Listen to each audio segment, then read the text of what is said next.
नहीं उस दिन पत्र लेखन बताया था ना। इसमें अगर पत्र लेकर का मार्क्स मिलेंगे तो बोलना टेस्ट में पत्र लेकर का मार्क्स मिलेंगे ना। मिलेंगे यानी फ्री में। हाँ तो उस पत्र में उसी दिन से आपने पत्र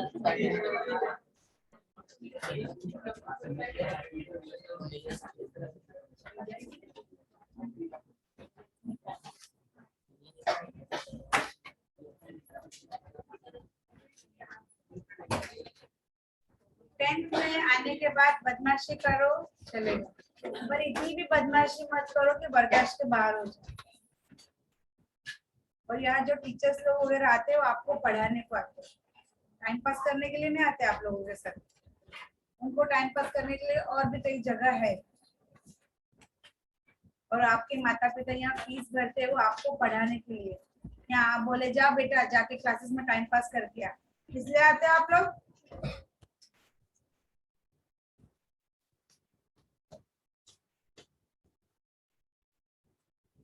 हाँ बताइए। पत्र लेकर हाँ ना बोला कि मिलेगा तो। हाँ पर मैंने करेक्शन नहीं किया। नहीं मिलेगा। अगर मैंने करेक्शन किया होता तो देता, पर लिसे ये मायने नहीं रखता बेटा, मैंने पहले ही बताया आपको, ये कुछ मायने। अभी आपको स्कूल में अच्छे से लिखो, ओके। तो स्कूल में एग्जाम होने के पहले मैंने पत्र लेखन के बारे में अभी आपको बताया, आप वैसे तो आपको अच्छे मार्क्स मिलेंगे। मैंने उस दिन पत्र लेखन गद्य आंकलन दोनों बता दिया। देन आज हमारा लेसन शुरू कर रही हूँ टेस्ट, ये खत्म हो जाने के बाद देन कहानी लेखन, देन विज्ञापन, ओके। पहले का पेपर है क्या पिछले के? अच्छा मैं देखती रहेगा तो मैं बताऊँ, क्योंकि 2 साल से तो कोई एग्जाम का नामो निशान नहीं है। फिर भी मेरे पास किस तरह का पेपर आता है, यानी कितने अंकों के लिए, उसमें क्या क्या पूछा जाता है, वो पूरा है तो मैं एक बार लाकर आपको बता दूंगी, ओके। ग्रामर सेक्शन जब मैं पढ़ाती रहूंगी उस समय ये क्वेश्चन 1 में किस तरह के प्रश्न आते हैं। जैसे आपको अभी 80 मार्क्स का पेपर रहेगा, 80 मार्क्स का, ओके। उसमें आपको 2 परिच्छेद, 2 पैसेज आएंगे और 2 कविताओं के, जैसे पठित गद्यांश और अपठित गद्यांश, पठित पद्यांश देन अपठित पद्यांश, सॉरी पठित और अपठित, यानी एक आपका टेक्स्ट बुक का पढ़ा हुआ आएगा और एक बाहर से आएगा। सिर्फ आपको ध्यान से वो पैराग्राफ पढ़ना है, बस वो पैराग्राफ अच्छे से पढ़ लिया, उसी के ऊपर से ही क्वेश्चन रहेगा, कुछ एक्स्ट्रा बाहर का नहीं आएगा। देन 14 मार्क्स का जो ग्रामर रहेगा, देन बाकी आपका राइटिंग स्किल रहेगा, ओके। बाकी और कुछ नहीं, सिर्फ ध्यान देकर पढ़ना है। पूरा पेपर आसानी से लिखोगे, पर लिखने की स्पीड भी होनी जरूरी है। सो अभी से घर पे थोड़ा लिखना शुरू कर दो, क्योंकि मैंने ऐसा सुना है कि शायद आपके स्कूल में एग्जाम लेके ऑफलाइन एग्जाम होगा, ऐसा मैंने सुना है ना। ऐसा सुनने में आया है कि आपका स्कूल शुरू होगा और आपका जो एग्जाम है वो भी एमसीक्यू कुछ नहीं होगा, अब सीधा क्यू करने का आपको स्कूल में जाना होगा। तो वो 2 साल बहुत आराम कर लिए, आलसू चट्टू बन गए हो आप लोग, गधो। हाँ अभी जाइए, समझे।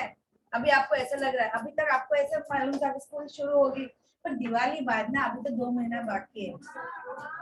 नहीं यार, अभी से शुरू हो गया, अभी 2 महीने का, दिवाली के बाद का इंतजार करने की जरूरत नहीं। और बेटा लेटर राइटिंग को कोई इतना मायने नहीं रहता, ये लेटर राइटिंग ऐसा नहीं आएगा, आपका ईमेल आईडी वगैरह जो मैंने पैटर्न बताया ना आपको वो। और बच्चों एक बात के लिए मैं सॉरी बोल देती हूँ कि मैं अभी तक आपको पीडीएफ भेजा नहीं है पत्र लेखन का वगैरह, थोड़ा मेरा प्रॉब्लम है। सो संडे को मैं क्लियर कर दूंगी, देन संडे को मैं पीडीएफ में पत्र लेखन भी दे दूंगी, गद्यांकलन और जो आगे में पढ़ाने वाली वो भी भेज दूंगी, ओके। सो आपको सब मिल जाएगा, ओके। उस दिन मैंने पत्र और क्वेश्चन किस तरह करना है सारा डिटेल्स में बता दिया आपको। अभी प्रैक्टिस करना आप पे है, मैंने उस दिन भी बोला कि 2-3 तरह के जो पत्र है वो अच्छे से कर लो, उसी में से 101% आएगा, बाहर से और कुछ आने वाला नहीं, ओके। चलिए देन हमारा अगला लेसन है, लेसन नंबर 10 है ना, 10।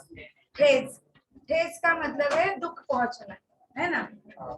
जैसे अब एक सिंपल सी बात है, एक उदाहरण देती हूँ। जैसे आपके माता पिता आपको बचपन में मेहनत करके पाल पोस के बड़ा करते हैं, बराबर। आपको एक कामयाब इंसान बनाते हैं, और जब आप कामयाब इंसान बन जाते हो तो आप माँ बाप को छोड़ के चले जाते हो। एग्जाम्पल दे रही हूँ गधो, मैं एग्जाम्पल, मैं कभी किसी के ऊपर से नहीं बोल रही हूँ, ना मुझ पर ना आप पर, मैं एक एग्जाम्पल दे रही हूँ कि जैसे हमारे माता पिता बचपन में मेहनत करके हमें पढ़ा लिखा के बड़ा करते हैं, जब हम अच्छे कामयाब इंसान बन जाते हैं और हम अपने माँ बाप को छोड़ के चले जाते हैं, तब किस तरह की ठेस उनको लगती है, कैसा दुख होता है ना। पर यहाँ ये जो लेसन है इसमें कारीगर की कला के बारे में कहा, जब कारीगर की कला को अहमियत नहीं दी जाती तब उसको किस तरह की ठेस लगती है, वो बात इस पाठ में बताई गई। इसमें सिरचंद नामक एक कारीगर है जो शीतल पाटी और चिक, शीतल पाटी का मतलब है चटाई और चिक का मतलब है जो बांस की तीलियां होती है ना उससे बना पर्दा, जैसे आप मूवी वगैरह में देखते होंगे, मूवी या फिर सीरियल्स वगैरह में, जैसे ज्यादातर देखो मुस्लिम सीरियल्स वगैरह रहता है ना, उसमें देखो ऐसा बीच में पर्दा रहता है, इस साइड जेंट्स और लेडीज अलग अलग बैठते हैं, तब देखो ऐसा चटाई जैसा ही पर्दा रहता है बाम्बू की तीलियों का, यानी उसमें थोड़े थोड़ा ऐसा अंतर रहता है, यानी हाँ, यानी इंसान दिखाई दे वगैरह इस तरह का। या फिर देखो घरों में भी ऐसे रस्सी से हम ऊपर करते हैं, ऐसे पट्टियों जैसी रहता है, अभी कैसे बताओ आपको, समझ रहे हो ना। हाँ, तो इसका वह कारीगर है। और आज के जमाने में देखा जाए तो ऐसे ही अभी तो कोई चटाई वगैरह ये बोलते हैं ना, नया युग आ चुका है, अभी चटाई बटाई की किसी को जरूरत नहीं, अभी कारपेट महंगी महंगी चीजें आ गई, तो कहने का मतलब है कि आज इस कारीगर की कोई कदर नहीं रही, कहने का मतलब पहले जब इसकी कदर थी तब लोग इसके घर के आगे पीछे रहते थे, इससे इसकी आगे पीछे रहकर, यानी क्या बोलते हैं, अरे अच्छा ही कोई शब्द है, जिस चीज की हमें जरूरत है हम कैसे हम आगे पीछे रहते हैं, जी हुजूरी करना, यानी तो जब यह वो चीजें बनाता था और लोगों को जब जरूरत थी तब लोग इसके आगे पीछे रहते, यानी इसके घर के पास डेरा डाले, हमें ये बनाना है वो बनाना है, पर अभी इसकी जरूरत नहीं ली। और पहले क्या होता था, अभी के जमाने में क्या, अगर कोई सिरचन को कुछ बनाने के लिए बुलाता है तो क्या देता है, भरपेट खाना और एक आध दो पुरानी जोड़ी कपड़ा देता है, यही उसका मेहनताना हो गया, यानी जो चीजों बनाता है। तो यहाँ पर हमारे जो लेखक है उनकी छोटी बहन मानू जो ससुराल पहली बार ससुराल जाने वाली, तो ससुराल वाले ने मानू के घर यानी लेखक या लेखक की भाभी को बोल दिया कि जब मानू ससुराल आएगी तो उसके साथ मिठाई की टोकरियां मत भेजी, यानी मिठाई का आना इतना जरूरी नहीं जितना शीतल पाटी और चिक का आना जरूरी है, यानी उन्हें चटाई और वो बाम्बू की तीलियों से बना हुआ पर्दे की जरूरत है, बोले मानू के साथ वो भेज देना।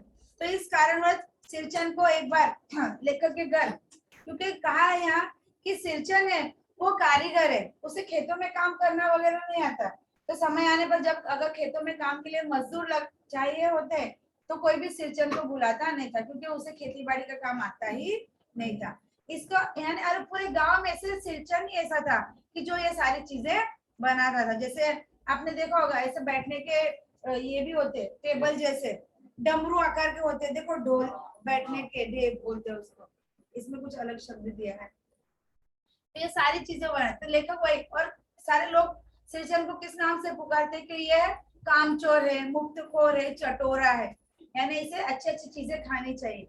तो कहने का मतलब है कि लेखक के घर जब सिरचन को बुलाया जाता था, लेखक भी अपनी माँ से कहता है कि तुम सिरचन को बुला रहे हो और आज क्या भोग लगा है, यानी खाने में क्या बना है, क्योंकि उसे अच्छी अच्छी चीजें खाना पसंद है वगैरह।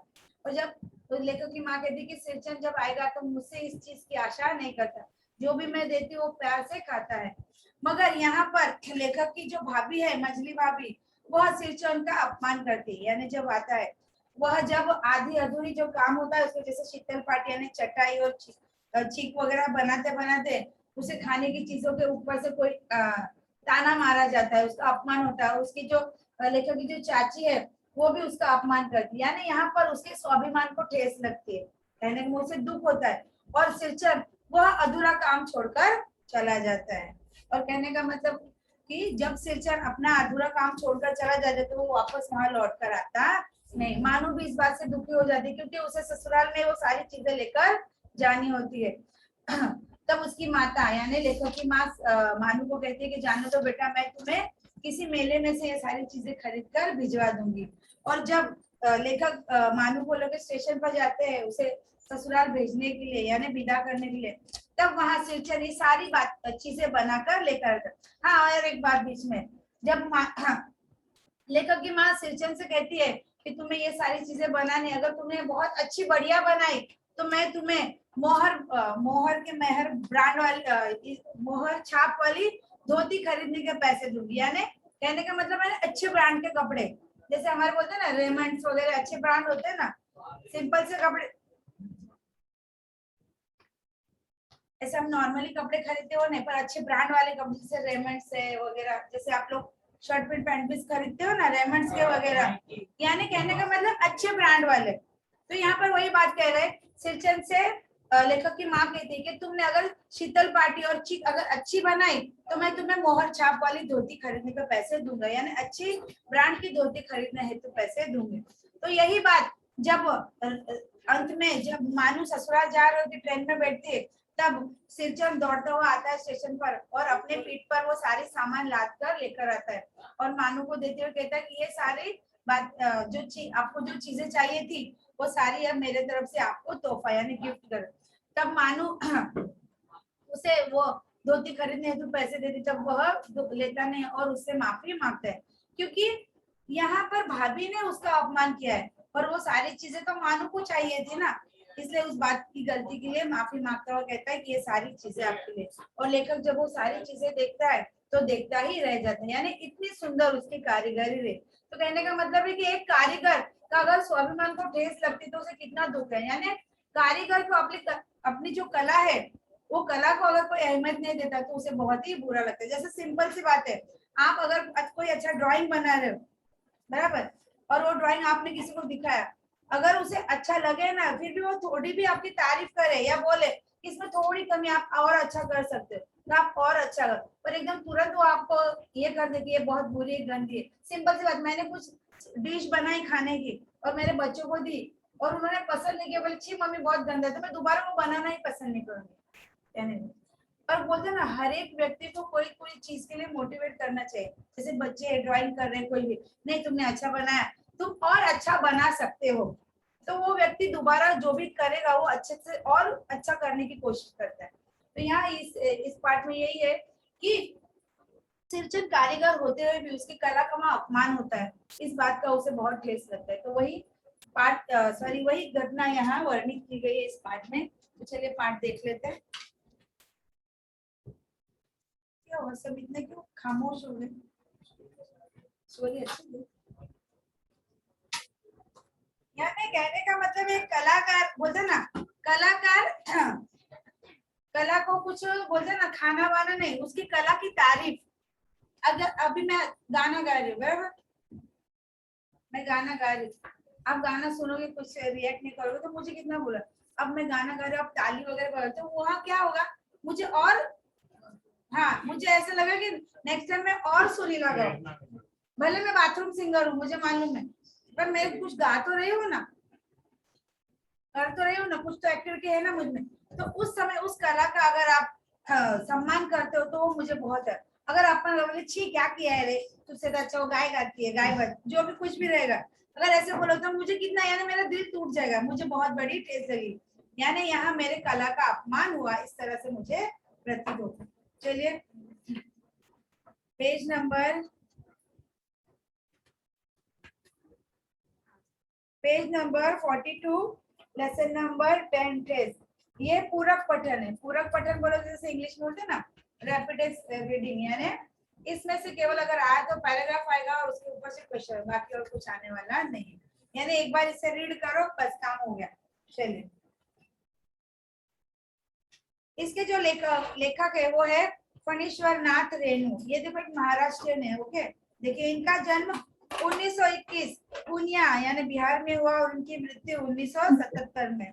परिचय देखिए उनका, हिंदी कथा धारा का रुख बदलने वाले फणीश्वर नाथ रेणु जी को आजादी के बाद के प्रेमचंद की संज्ञा दी गई है, यानी हिंदी की कथा यानी कथा का रुख बदल यानी परिवर्तन लाने वाले, बदलाव लाने वाले फणीश्वर जी को आजादी के बाद यानी हमारा देश जब आजाद हुआ उसके बाद, क्योंकि प्रेमचंद जो थे उनके लेख अगर आपने देखे होंगे तो इसी तरह के थे, यानी लोगों की दुख दुविधा जो भी है प्रॉब्लम्स वगैरह तो ये व्यक्त करते थे। तो उसी तरह के जिस तरह के प्रेमचंद की रचनाएं हुआ करती थी वैसी ही इनकी है।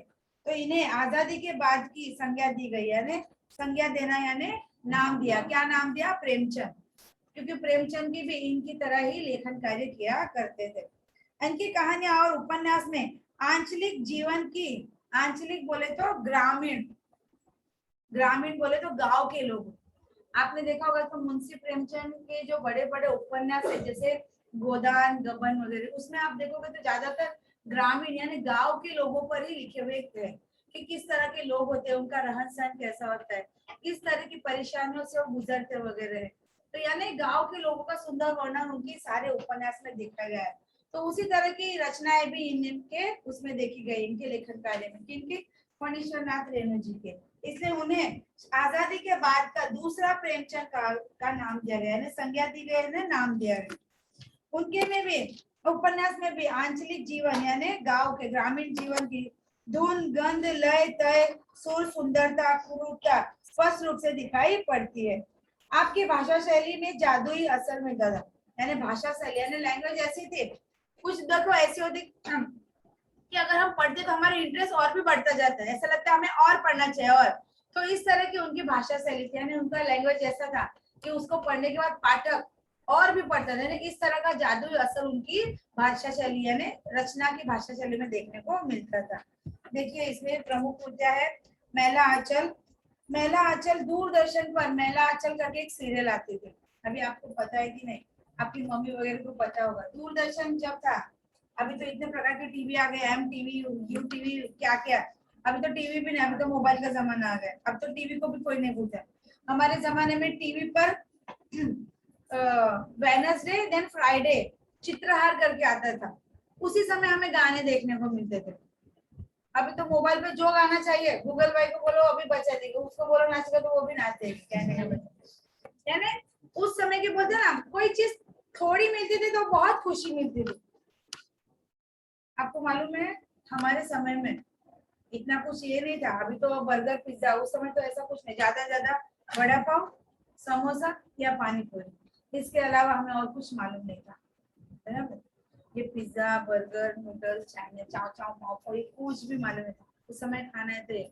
और आपको ये भी मालूम नहीं होगा कि उस समय हर रोज हमें दाल चावल नहीं मिलती थी, सब्जी रोटी रहती थी। श्रावण महीना आता था ना, श्रावण महीना, उस समय देखो मंडे को उपवास रहता है, तो साल में जो श्रावण महीना आता था तो उपवास, एक वो उपवास करते थे, वो किस आशय से कि उस दिन हमें साबूदाने की खिचड़ी खाने को मिले। अभी तो अब जब जी चाहे मिल रही खिचड़ी, यानी कुछ यही नहीं रहा, यानी किसी चीज की अहमियत ही नहीं, जो चाहे जब, अभी जोमेटो को बोलो जो चाहे वो हाजिर कर दे, गुलाब जाम बोले तो गुलाब जाम, रसमलाई तो रसमलाई भी आ जाएगी, क्लास से बाहर नहीं निकले तो वो वहां आके खड़ा हो जाएगा, मैम आपका पार्सल है ना।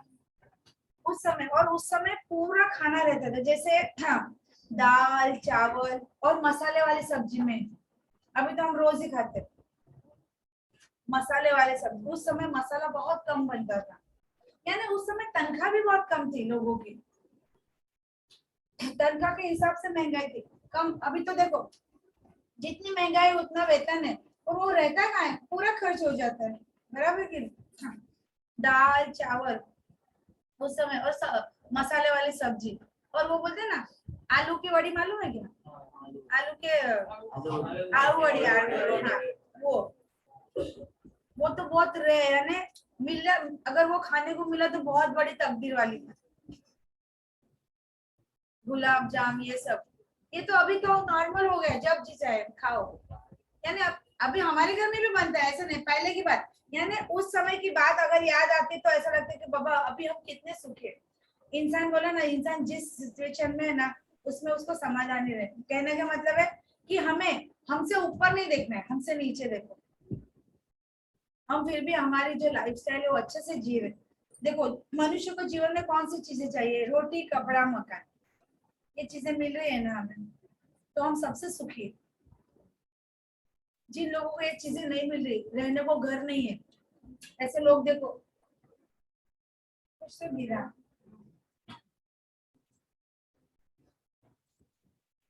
हाँ लोग, हाँ, आप रेलवे स्टेशन वगैरह देखोगे लोग प्लेटफॉर्म पे सोते हैं। हाँ, पहनने को कपड़े नहीं है, खाने को रोटी मिलती है नहीं मिलती, तो उनके लेवल में हम तो कितना सुखी है। या फिर हम अपने दोस्त का बंगला देख के अपना बोले यार उसका बंगला है, हमारे घर देखो क्या। अरे भाई तुम्हारे रहने को तो है ना जगह, छत तो है ना तुम्हारे सर पे। जिनके सर पे छत नहीं है, जिनको पहनने को कपड़े नहीं है, खाने को रोटी नहीं, उनकी तरफ देखो ना, ऊपर क्या देख रहे हो देखा जाए तो। यानी उन ऊपर भी मैं हम मध्यम मीडियम बोलते ना वैसे, यानी हम अपने घर में खा पी कर सुखी है।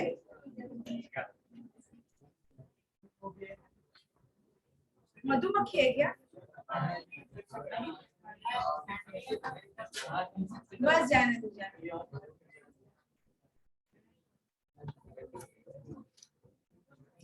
ये डेंगू वेंगू वाला नहीं है ना कोई?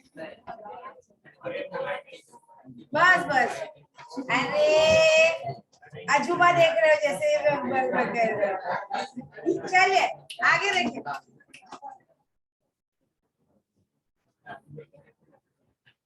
चलिए आगे देखिए। प्रमुख कृतियों में महिला आंचल, परती परिकथा, जुलूस ये उपन्यास है, एक आदमी रात की महक, ठुमरी अच्छे आदमी ये कथा संग्रह है, ऋण जल धन जय नेपाली क्रांतिकारी कथा ये रिपोर्ट ने वृत्तांत है। चलिए अभी देखियो गद्य संबंधी बात देख लीजिए। प्रस्तुत आंचलिक कहानी बिहार के ग्रामीण जीवन पर आधारित है, यानी बिहार का एक गांव है उस पर यह आधारित है, यानी वहां से ली गई यह कहानी है। इस कहानी के माध्यम से कथाकार ने ग्रामीण जीवन, सामाजिक संबंध, कारीगरी, कारीगरों के स्वाभिमान आदि को बड़े ही सुंदर ढंग से चित्रित किया है। यानी वहाँ के लोग जुड़े हुए समाज के लोगों से और वहाँ के जो कारीगर है उन कारीगरों की स्वाभिमान की बातें उन्होंने इस पाठ में वर्णित की, यानी बताने का प्रयास किया। तो चलिए पाठ देखते हैं और समझने का प्रयास करते हैं। Lesson number 10 page number 42। खेती बाड़ी के समय गांव के किसान सिरचन की गिनती नहीं करते थे। खेती बाड़ी मतलब खेती बाड़ी, जो खेती का जो काम होता है ना वह। तो उस समय गांव के जो लोग थे वो सिरचन की गिनती नहीं करते थे, यानी उसे काउंट ही नहीं करते थे कि अगर हमारे खेती का काम है तो सिरचन आकर हमें मदद करे, इस तरह की आशा वह उसकी नहीं करते थे, यानी उसे काउंट ही नहीं करते कि वो आकर हमें हेल्प करे। लोग उसको बेकार ही नहीं बेगार समझते थे। लोग उसको बेकार, बेकार बोले तो किसी काम का नहीं, बेगार यानी बिना किए काम के, बोलते ना बेरोजगार की तरह, ओके समझते थे। इसलिए खेत खलियान की मजदूरी के लिए कोई नहीं बुलाया जाता था सिरचन को। इसलिए खेत खलियान में आपको मालूम है खेती बाड़ी करने के लिए एक इंसान का काम नहीं होता, काफी इंसान लगते, तो गांव के लोग ऐसे मजदूर बन के जाते थे और खेतों में काम करते थे। तो कह रहे कि खेत खलियान के काम की मजदूरी करने के लिए कोई भी सिरचन को बुलाता नहीं था, क्योंकि सिरचन एक कारीगर था, एक कारीगर था, उसे खेतों का काम आता नहीं था। क्या होगा उसको बुलाकर, लोग क्या कहते थे सिरचन को बुलाकर क्या होगा, क्योंकि वो तो कारीगर है, उसे कहाँ भला खेतों का काम आता है। फैन में लगा ना।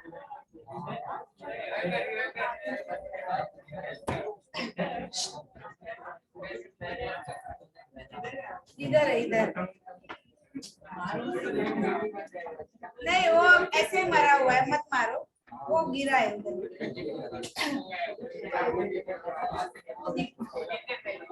बस अरे इतनी सी मक्खी। चलिए आगे दूसरे, बस दूसरे मजदूर।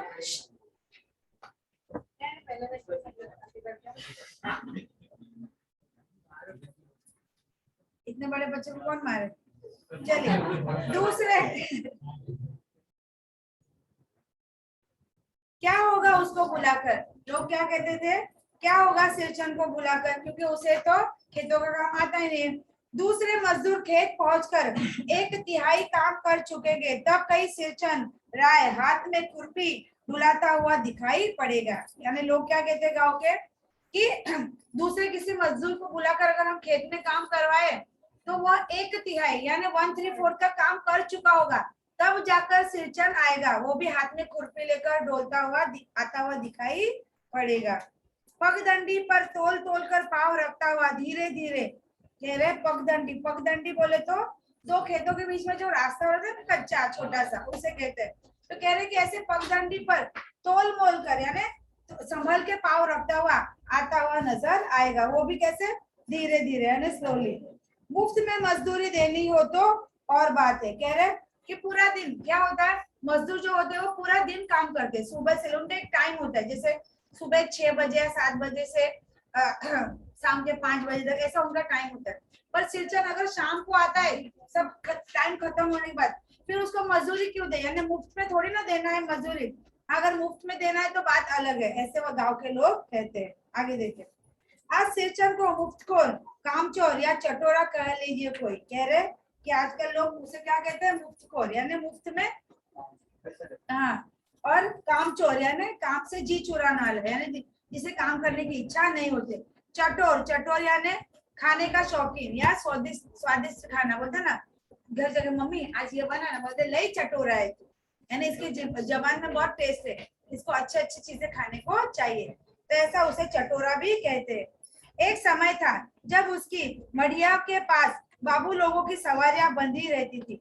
मढ़िया का मतलब है झोपड़ी, यानी उसका घर, मकान, झोपड़ी, मढ़िया मतलब, यानी कह रहे कि एक समय ऐसा भी था, बोलते ना हर एक का एक समय आता है, हर एक व्यक्ति के जीवन में उसका अच्छा समय भी आता है, बुरा समय भी आता है, बराबर की। तो यहाँ कह रहे कि एक समय सिरचन का भी था कि उसकी मढ़िया, मढ़िया में झोपड़ी के पास बाबू लोग यानी बड़े लोग, जिन्हें उसके कारीगरी की जरूरत थी, यानी उसके पास से चटाई और चीक वगैरह बनाने के लिए वो लोग आते थे, उसकी मढ़िया सवारियां बंधी रहती थी, सवारियां यानी वहां के लोग आकर बाहर रुके रहते थे, क्योंकि काफी लोग आते थे तो सभी का काम करना उसके लिए संभव नहीं था, इसलिए लोग आकर उसकी वहां आगे पीछे यानी उसके घर के आसपास रुके रहते थे।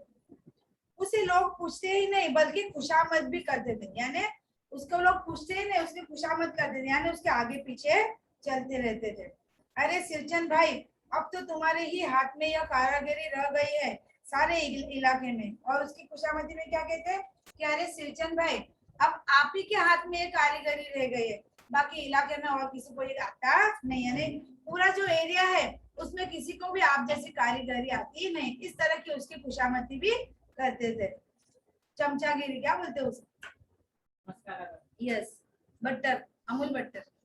चलिए आगे, एक दिन का समय निकाल कर चलो, बड़े भैया की चिट्ठी आई है, शहर से सिलचन से एक जोड़ा चिक बनाकर भेज दो, और कहते हैं कि एक दिन समय निकाल के हमारे घर पे आई है, क्योंकि बड़े भैया की चिट्ठी आई है शहर से, और कहा है कि सिलचन के पास से एक जोड़ा चीक बना लीजिए। चीक यानी वो चीक दूध वगैरह नहीं, चटाई नहीं, चटाई बोलते शीतल पाटी, चीक बोले तो बाम्बू की तीलियों का ऐसा पर्दा जैसा रहता है। अब कहाँ ऐसे बड़े बड़े मूवीज पिक्चर्स में या सीरियल्स में दिखा दे। अच्छा ये देखा आपने झांसी की रानी वगैरह आता था, सीरियल नहीं देखा झांसी की रानी? अच्छा देखा है। कोई मूवी वगैरह में मैं अगर देखूंगी तो मैं आपको बता दूंगी, ओके? मूवी देखने के बाद तो समय होना चाहिए। चलिए, देखा है आगे देखिए। नहीं देखा है। मुझे याद है, मैं अभी लेखक बात क्या कर रहे देखिए, मुझे याद है मेरी माँ जब कभी सिरचन को बुलाने के लिए कहती, मैं पहले ही पूछ लेता भोग क्या क्या लगेगा। लेखक कह रहे कि मुझे आज भी याद है, जब भी मेरी माँ कहती कि सिरचन को बुलाना है, तब मैं पहला उनसे यही प्रश्न कहता था कि आज भोग क्या क्या है, यानी खाने में क्या क्या बना है, क्योंकि सिरचन को क्या कहते थे लोग, चटोरा, यानी खाने का शौकीन, यानी अच्छी अच्छी चीजें उसे खाने को चाहिए, तभी वो आकर आराम से आपका काम करता था। तो वो लेकर कह रहे कि मुझे आज भी याद है, जब भी माँ कहती थी तो सिरचन को बुला के ला, तब मैं उससे पहले कहता कि आज भोग में क्या क्या है। माँ हंसकर कहती, जा जा बेचारा, मेरा काम में पूजा भोग की बात नहीं उठाता कभी। वो कहती, माँ हंसकर कहती, जा जा उसे बुला के ला, वो बेचारा कभी भी मेरे काम में भोग या यानी खाने पीने में कोई भी जो भी देता था वो खा लेता था। पड़ोसी गांव के पंचानन चौधरी के छोटे लड़के को एक बार मेरे सामने ही बेपानी कर दिया था सिरचन ने। माँ क्या कहती है कि पड़ोस का जो गांव का पंचानन है चौधरी, उसका जो छोटा लड़का है, उसे एक बार मेरे सामने बेपानी का मतलब है अपमानित करना कर दिया था सिरचन ने।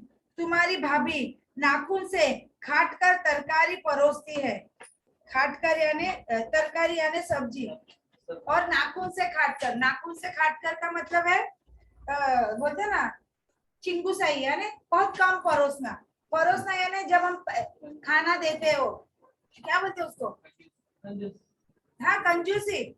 पर यहाँ क्या बात है नाखून से, यानी अभी तरकारी बोले सब्जी, अभी खाने को लोग बैठे तो परोसते हैं ना, हम क्या बोलते हैं उसको, सर्व करते हैं। तो कह रहे कि तुम्हारी भाभी तो इतनी चिंगूस है कि जैसे नाखून में जितनी सब्जी है उतनी दे।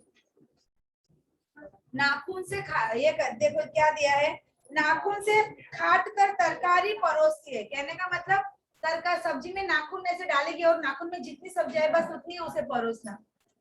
यानी कितनी हम सामने वाले को जब खाना देते तो वो भरपेट तो खाना खाए, वरना दो ही नहीं। अगर देना है तो सामने वाले को भरपेट दो ना, वरना दो ही मत।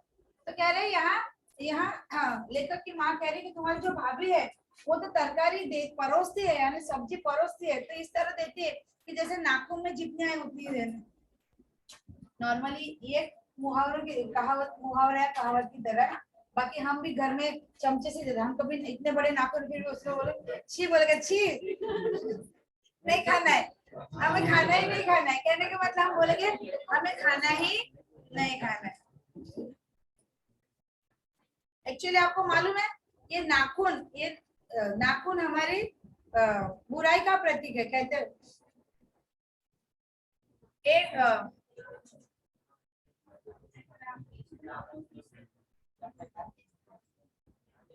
एक में है ना रे, अच्छा हाँ वही नाखून क्यों बढ़ते हैं, उसके पापा बेटे से सवाल पूछते हैं। हाँ, नाखून क्यों बढ़ते हैं, हाँ वही, हाँ उसमें तो उसमें नाखून बुराई का प्रतीक है, इसलिए हम काटते हैं। कहने का मतलब पहले के जमाने में नाखूनों की जरूरत पड़ती थी, क्योंकि लोग कहाँ रहते थे, जंगल में रहते थे, और नाखून उनके लिए हथियार का काम करते थे, खुद का रक्षण करने के लिए और प्राणियों को मारने के लिए। पर अभी उस चीज की जरूरत नहीं रही, इसलिए अभी नाखूनों को हम काटते हैं। पहले हम नाखूनों को बढ़ाते थे। ओके चलिए आगे देखिए। इमली का रस डालकर कढ़ी तो हाँ मामूली लोग के घर वाले ही बनाते। और देखो नॉर्मली हम जब कढ़ी बनाते, कढ़ी मालूम है ना, तो हम दही के बनाते। पर यहाँ लेखक की माँ कह रहे तुम्हारी माँ इमली का पानी, इमली चिंच मालूम है ना, उसका पानी डाल के कढ़ी बनाते। तो ये कढ़ी इमली का पानी डालने वाले कढ़ी कौन है, मामूली लोग होते जो गरीब होते, जिनको दही लाने के पैसे नहीं होते, तो वो बनाते। पर तुम्हारी भाभी इमली का रस डालकर कढ़ी तो बनाती है। तुम्हारी भाभी ने कहाँ से बनाना सीखा, कह रही कि ऐसी सारी चीजें तुम्हारी भाभी ने कहाँ से बनानी सीखी। आगे देखिए, इसलिए सिरचंद को बुलाने के पहले मैं माँ से पूछ लेता। सिरचंद को देखते ही माँ उलझ कर कहती आओ आओ सिरचंद। इसलिए कह रहे यानी भाभी थी वो बहुत ही खड़ूस, बोलते ना चिकट, यानी किसी को खाना वाना देना उन्हें पसंद नहीं था। कढ़ी देती थी तो इमली का पानी रस डालकर, और सब्जी देती थी जैसे नाखून में तरकारी बोले तो सब्जी, यानी इतना कम परोसती थी। इसलिए लेकर कह रहे कि जब भी सिरचंद को बुलाना रहता था तो मैं माँ से इसलिए सिरचंद को बुलाने से पहले मैं माँ से पूछ लेता। सिरचंद को देखते ही माँ हुलस कर कहती, हुलस कर का मतलब है खुश होकर कहती आओ सिरचंद। आज नेनू मथ रही थी, नेनू का मतलब है दही मथ कर उसमें से माखन निकालते हैं ना, तो वही बात कह रही कि आज नेनू मथ रही थी तो तुम्हारी याद आई। कह रही आओ सिरचंद, आज मैं नेनू मथ रही थी यानी दही में से माखन निकाल रही थी, तो उस समय मुझे तुम्हारी याद आ गई। घी की खखोर के साथ चूड़ा तुमको बहुत पसंद है, यानी घी की बघार देकर बोलते ना, जो देखो नॉर्मली हम घर में चिवड़ा वगैरह बनाते, अभी दिवाली में मम्मी चिवड़ा वगैरह बनाती है तो उसको जो बघार दिया जाता है हम नॉर्मली तेल से देते हैं। पर यहाँ कह रही है लेखक की माँ कह रही कि घी से बघार दिया हुआ चिवड़ा तुम्हें बहुत पसंद है ना, इसलिए मुझे तुम्हारी याद आ रही थी। कब, नेनू मत के समय यानी घी निकालते समय। और बड़ी बेटी ने ससुराल से संवाद भेजा है, उसकी ननद रूठी हुई है मोती की शीतल पार्टी के लिए। और कह रहे कि बड़ी बेटी ने ससुराल से संवाद भेजा है यानी मैसेज दिया है, संदेश दिया है कि उसकी ननद रूठी हुई है यानी नाराज है, उन्हें क्या चाहिए, मोती। मोती एक तरह की घास है, एक घास, सूखी हुई घास रहती है ना, घास से भी चटाई बनाई जाती है। तो कह रहे कि एक तरह की घास है मोटी, उससे बनी हुई चटाई उन्हें चाहिए, यानी शीतल पाटी उन्हें चाहिए, इसलिए उनकी ननद नाराज है। आगे देखिए, सिरचन अपनी पनियाई जीभ में, पनियाई का मतलब पानी आने वाला, बोलते ना कोई चीज हमें अच्छी लगती है, प्यारी लगती है, तो उसे देख के हमारे मुंह में पानी आ जाता है, बोलते अरे मुझे कब खाने को मिलेगा। हो गया मैं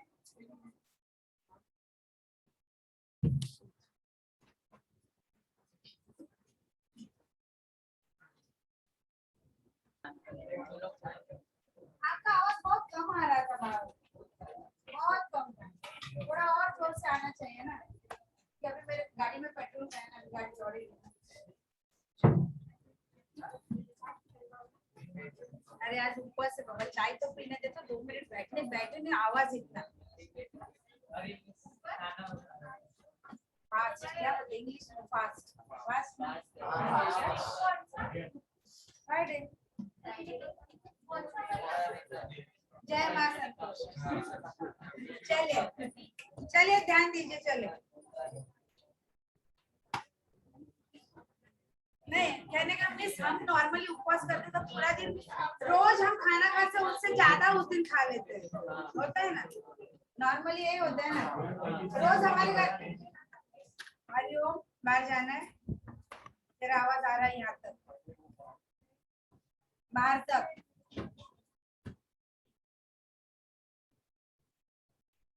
मनीषा ने मुझे पूछा हरिओम है क्या, पहले झूठ लगता है, मनीषा आए है ना, बुलाओ, इसकी शिकायत करो क्या। चलिए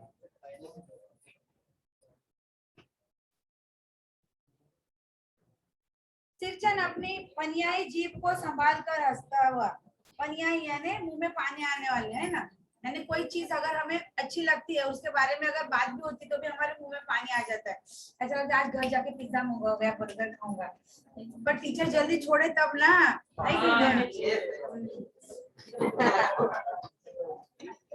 तो कह रहे हैं कि सिरचन अपनी पानियाई यानी जुग में जबान में पानी आया हुआ संभालते हुए हंसते हुए घी की सौंधी सुगंध सुनकर ही आ रहा हूँ, कह रहे घी यानी मालूम है ना घी, उसकी सौंधी, सौंधी यानी खुशबू, अच्छी खुशबू सूंघ कर मैं यहाँ आया हूँ, ताकि नहीं तो इस शादी ब्याह में के मौसम में दम मारने की भी छुट्टी नहीं मिलती।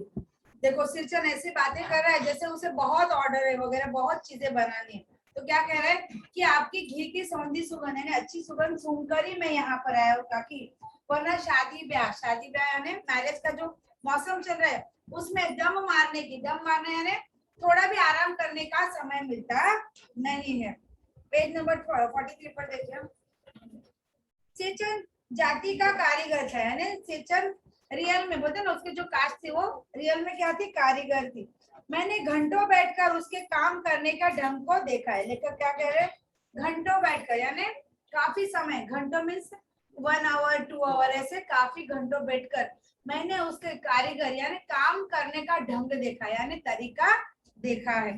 एक एक मोती और पटल को हाथ में लेकर बड़े जतन से उसकी कूची बना था, यानी वो कारीगरी करता था तो मन लगाकर, यानी अच्छे से, ऐसा नहीं कि काम करना है तो करो, बराबर, यानी मन लगाकर काम करता था, उसका काम एकदम क्लियर था, साफ सुथरा। तो कह रहे कि मोती यानी घास, मोती क्या है, एक तरह का घास है, उस घास को लेकर उसकी पट्टी को हाथ को लेकर बड़े जतन से यानी संभाल कर उसकी कूची बना था। कूची बनाना यानी बोलते हैं ना जैसे ग्रोथ जैसा, ओके, क्या बोलते उसको, जैसे देखो जैसे हमारे घर में गादी वगैरह बनाने को आते तो रुई को कैसे वो करते हैं, पिंजना क्या बोलते हैं उसको,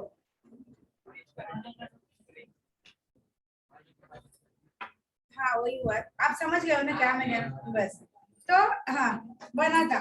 फिर कुचियों को रंगीन से लगा, यानी फिर उसी कुचियों को रंगीन करता, कलरफुल, क्योंकि उसे चटाई बनाई, चटाई देखिए कलरफुल रहती है ना, यानी हर एक रंग का उसमें इस्तेमाल होता है। तो कह रहे फिर कुचियों को रंगे से लेकर सुथली सुलझाने में पूरा दिन समाप्त। सुथली सुलझाना, सुथली मालूम है ना, ब्राउन कलर की रहती है, हाँ हाँ, उसे सुलझाना यानी उसे अच्छे ढंग से बांधना, या फिर कहीं भी बोलते हैं ना गांठ वगैरह होगा तो खोल के वगैरह, यानी उसे सही ढंग पर सुलझाना।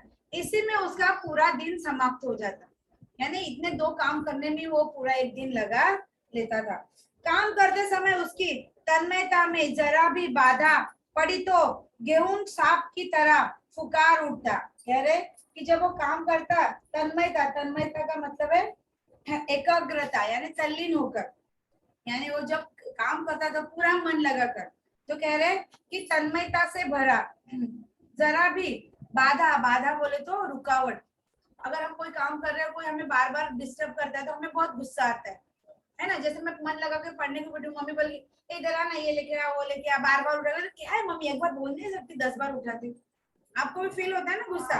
तो कहने का मतलब है कि जब वो काम करता तब उसकी तल्लीन होकर काम करता, और उसमें अगर कोई बाधा यानी कोई रुकावट पैदा करता तो वो सांप की तरह, सांप देखो, सांप जा रहा है अपने, आप उसके पूंछ को बार बार ये करोगे तो आएगा ना डसने को।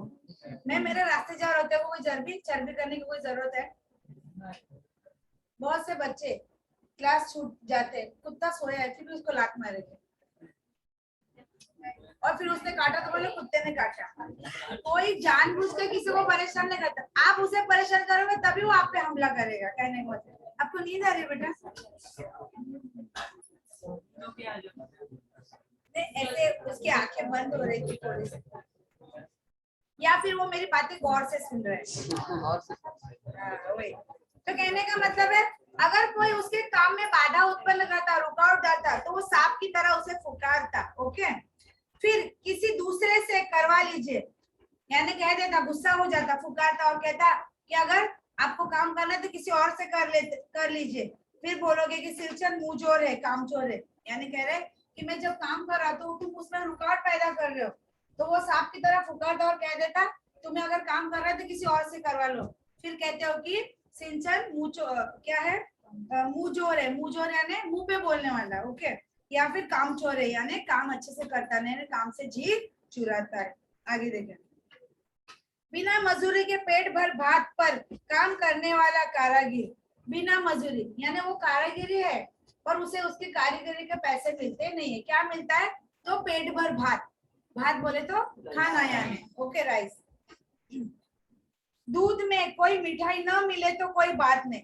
दूध में पहले के जमाने क्या, दूध सिर्फ दूध नहीं, दूध के साथ मिठाई वगैरह भी देते थे। तो यहाँ कह रहे हैं कि दूध के साथ मिठाई मिले या ना मिले, हाँ, कोई मिठाई ना मिले कोई बात नहीं, किंतु बात में जरा भी झाला वो नहीं बर्दाश्त कर सकता था। झाला का मतलब कड़वापन या कड़वा।